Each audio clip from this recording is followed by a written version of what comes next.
Hello. तर माझ्या माहेरी आज होतं आमचं धोंडे जेवण, त्यासाठी आम्ही इकडे आलेलो होतो. तर घरामध्ये बघितलं तर वहिनीने मस्त असं डेकोरेशन बनवून ठेवलेलं होतं. सर्व वस्तू ज्या आणलेल्या होत्या, घेतलेल्या होत्या, त्या सर्व तिथे ठेवलेल्या होत्या आणि अनारसे वगैरे मम्मीने बनवले होते, ते पण तिने ठेवलेले होते.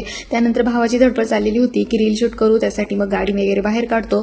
ते सर्व झाल्यानंतर वट्ट्यावरती येऊन मम्मीने यांचे पाय धुतले.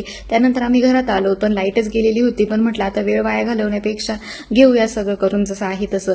त्यामुळे मग अंधारामध्ये थोडासा अंधारच होता, पण मग तसंच सर्व काही करून घेतलं. मग मम्मीने माझ्यासाठी जोडवे बनवले होते, ते पण माझी वहिनी मला घालत होती आणि छान फोटोज वगैरे काढायचं काम चालू होतं. त्यानंतर मग मिस्टरांसाठी पण आहे ना ब्रासलेट बनवलेलं होतं, ते माझा भाऊ घालत होता त्यांना. त्यानंतर वहिनीने त्यांच्या भाच्याचे पाय वगैरे धुतले. त्यानंतर मी मम्मीची ओटी भरली, ती क्लिप ॲड करायची राहूनच गेली. त्यानंतर वहिनीनं म्हटलं तुम्ही पण बसा, कारण तुम्ही पण माझ्या आईचा मनच आहात. त्याआधी नाहीच म्हणत होत्या, पण मग नंतर बसल्या. मग त्यांची पण ओटी वगैरे भरून घेतली, कारण खरंच माझी वहिनी ना माझ्यासाठी आईसारखीच आहे. ती मला खरंच खूप जीव लावती. त्यामुळे मग तिचा पण मान सन्मान केलाच पाहिजे, म्हणून मग आज तिला पण मानपान दिला. तिची छान ओटी वगैरे भरून घेतली. आणि खरंच हे सर्व क्षण आहे ना खूप अनमोल असतात आणि ज्याच्या वाट्याला ते येतात ना, खरंच त्याने ते मन भरून जगून घेतले पाहिजे.